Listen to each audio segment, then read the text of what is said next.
उसने सच बताया कि मैंने और मेरे दोस्त ने मिलकर उसे मार दिया है और हमने उसे ड्रम में रख रखा है सीमेंट डालकर। फिर उसके बाद मैंने उसे बिठाया स्कूटर पर और थाने ले गया। और थाने ले जाकर मैंने उसको कहा, मैंने कि अब जो मेरे को सच बताया है इनको सबको सच बता दो। तब जाके इस पूरे खुलासा हुआ है। इस फैसला जल्द से जल्द आना चाहिए और ये वाला है बेटा, इसकी सजाए मौत के अलावा उससे कुछ कम मेरे को नहीं चाहिए। मैंने बीच में स्कूटर रोक के उससे बात करी। मैंने कि सुबह आज तक तुमने बहुत कुछ गलत करा, उसके बाद भी मैंने तुम्हारा साथ नहीं छोड़ा है। कह रही हाँ पापा नहीं छोड़ा है। मैंने कि अब भी कुछ गलत करा है तब भी मैं तुम्हारे साथ खड़ा ही रहूँगा, मुझे सच बताओ।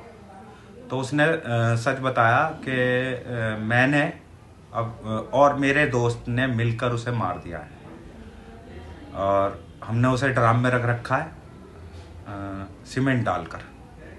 फिर उसके बाद मैंने उसे बिठाया स्कूटर पर और थाने ले गया। और थाने ले जाकर मैंने उसको कहा, मैंने कि अब जो मेरे को सच बताया है इनको सबको सच बता दो। तब जाके इस पूरे खुलासा हुआ है उसी दिन सारा 18 को। और मैं फिर कहूँगा इस फैसला जल्द से जल्द आना चाहिए और ये वाला है बेटा, इसकी सजाए मौत के अलावा उससे कुछ कम मेरे को नहीं चाहिए। मैं मुस्कान का पिता हूँ और उसने जो करा है वो सही नहीं करा, बहुत गलत है समाज के लिए भी। और आगे से ना हो, उसे फांसी की सज़ा मिलनी चाहिए। मेरे दामाद को इंसाफ मिलना चाहिए, वो इसके हकदार है और जितना सही होगा मैं करूँगा इसके लिए।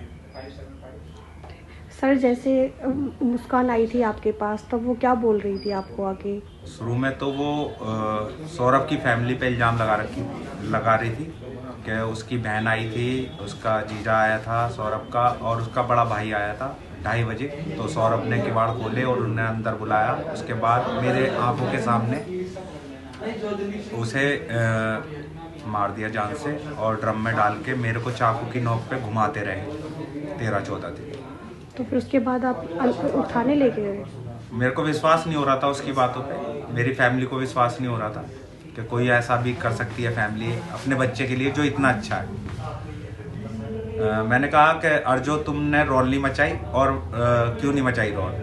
क्या मेरे को चाकू पे रख रखा था।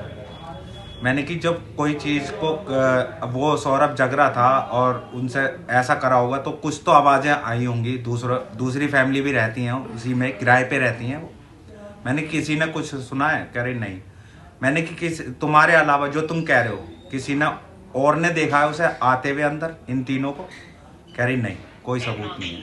मैंने कि फिर तुम झूठ बोल रहे हो बिल्कुल, किसी ने कुछ सुना नहीं है, देखा नहीं है, जिसमें कि रात का जब वक्त होता है एक छोटी सी आवाज़ सबको सुनाई देती है। मैं इस जो भी इंसिडेंट हुआ है उससे यही कहना चाहती हूँ दुनिया के सभी बच्चों से कि बच्चों प्लीज़ अपने पेरेंट्स से कुछ मत छुपाओ, कुछ मत छुपाओ। मेरे बच्चे ने बड़ी गलती करी है। वो अब मैं बार बार पूछती थी बेटा क्या प्रॉब्लम है, क्या क्यों इतने वीक हो रहे हो? 2 साल में 10 किलो वेट कम होना। उसने मुझसे बहुत कुछ छुपाया। आज वही वजह है कि वो जेल में है, ब्रेन वॉश हुआ है, नशे किए हैं, क्या किया है हमें कुछ नहीं पता। अगर जरा सा भी वो हमसे कुछ शेयर करती तो शायद आज वो इस स्थिति में ना होती। तो सब दुनिया के सामने सभी बच्चों के लिए है कि प्लीज अपने पेरेंट्स से सब कुछ कहो। अगर कुछ गलत भी कर रहे हो तो वो भी कहो, तुम्हारे पेरेंट्स तुम्हारा साथ देंगे।